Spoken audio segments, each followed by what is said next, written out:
माणिकराव कोकाटेंवर अटकेची टांगती तलवार अजूनही कायम आहे, कारण डॉक्टरांच्या सल्ल्यानुसार आज एंजिओग्राफी करण्याची शक्यता आहे। त्यानंतर डॉक्टर डिस्चार्ज बाबत निर्णय देतील। एंजिओग्राफीच्या रिपोर्टनंतरच डॉक्टर आणि पोलिसांमध्ये चर्चा होईल।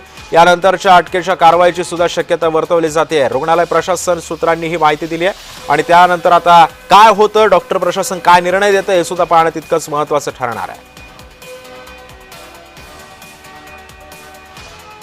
त्यामुळे माणिकराव कोकाटेंवर अटकेची टांगती तलवार अजून सुद्धा कायम आहे। त्यानंतर आज एंजिओप्लास्टी होईल। एंजिओप्लास्टी नंतर डिस्चार्ज बाबत डॉक्टर निर्णय देतील। त्यानंतर अटके संदर्भामध्ये नेमका काय निर्णय होतो हे सुद्धा पाहणं तितकंच महत्त्वाचं ठरणार आहे, कारण काल घडलेल्या राजकीय घडामोडींमध्ये अजित पवारांनी माणिकराव कोकाटेंचा राजीनामा घेतलेला आहे।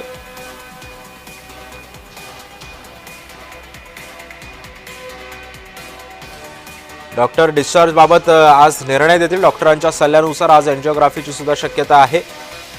काल दिवसभरामध्ये राजकीय घडामोडी घडलेल्या होत्या।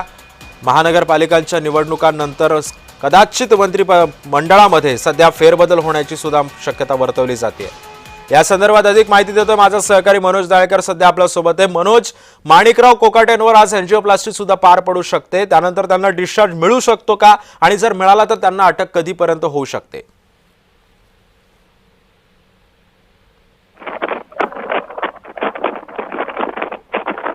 मनोज, माझा आवाज येतो तुमच्यापर्यंत? आज माणिकराव कोकाटेंवरती एंजिओग्राफीची सर्जरी होणार आहे। त्यानंतर डॉक्टर त्यांच्या डिस्चार्ज बद्दल निर्णय देऊ शकतात आणि जर त्यांना डिस्चार्ज मिळाला तर साधारण कधीपर्यंत माणिकराव कोकाटेंना अटक होऊ शकते, काय माहिती आहे?